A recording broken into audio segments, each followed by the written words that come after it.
Hey everyone! Welcome back to 3D Learning Lab. Today we're going to unravel the amazing mechanics of the ear with stunning 3D visuals. Get ready to discover how our ears work and why they're so important. Let's dive right in. Sound is the vibration of air perceived by our ears. Healthy ears can perceive sound waves of frequencies from about 20 to 20,000 Hertz. This range will become narrower due to aging or noise exposure. Sound waves create signals in the inner ear, which are transmitted to the auditory cortex by the cochlear nerve and auditory pathway. The sense of sound is produced in the auditory cortex.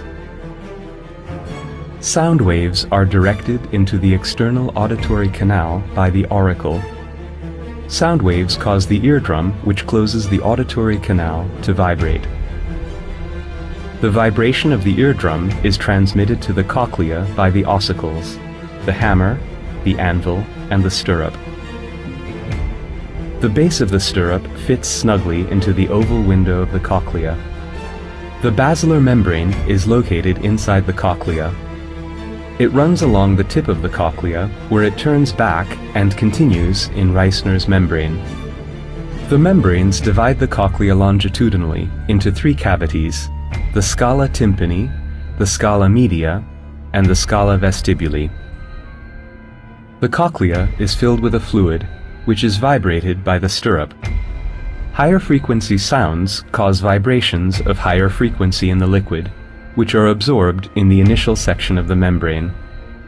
Lower frequency vibrations generated by deep sounds enter the cochlea and become absorbed closer to the tip. When a vibration is absorbed, an electrical signal is produced which is transmitted into the brain. The pitch of the sound is encoded by the site of absorption. This is called tonotopy.